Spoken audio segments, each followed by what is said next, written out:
আসসালামু আলাইকুম everyone, welcome to my new video. Guys, আমি আপনাদের সাথে আজ একটি মজার ঘটনা শেয়ার করব।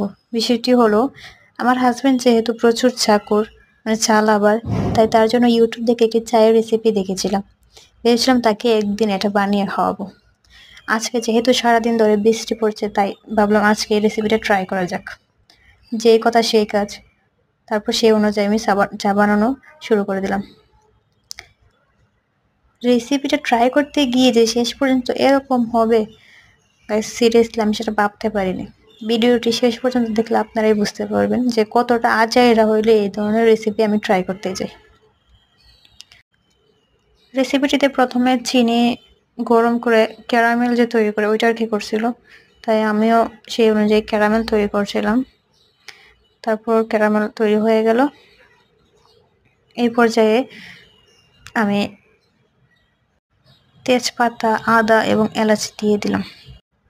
যেরকমটা ওই রেসিপিটিতে দেখিয়েছিল আমি সেরকমভাবে তৈরি করেছিলাম, কিন্তু এরকম যে কেন হলো আমি বুঝতে পারছি না। আমার জামাইকে আমি বড় মুখ করে বলি, দেখো তোমাকে অনেক মজার একটা চা বানিয়ে দেব। তারপর রেসিপি অনুযায়ী দুধ দিই। তারপর দেখুন কি একটা অবস্থা গাইস, এটা কেন হলো আমি বুঝতেই পারলাম না।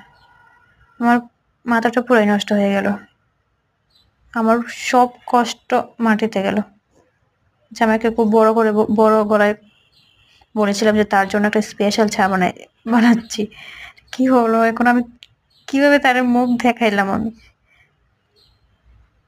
সে কিন্তু অনেক হাসাহাসি করছিল আর ভিডিও করেছিল, বলছিল সবাইকে দেখিয়ে দেবে। আমি তোমাদেরকে দেখিয়ে দিলাম। তারপর আর কি করব, আর কিছু করার ছিল না। যেহেতু বৃষ্টির দিন, কিছু একটা খেতে ইচ্ছা করছিল। তারপর পরে আমি এই যে বেগুনি বানালাম। এটার ভিডিও নিতে আমার খেয়াল ছিল না, মনে নেই। তারপরে এই বেগুনি বানিয়ে তাকে আমি দিলাম। তারপর আর সে আমাকে কিছু বলে নাই।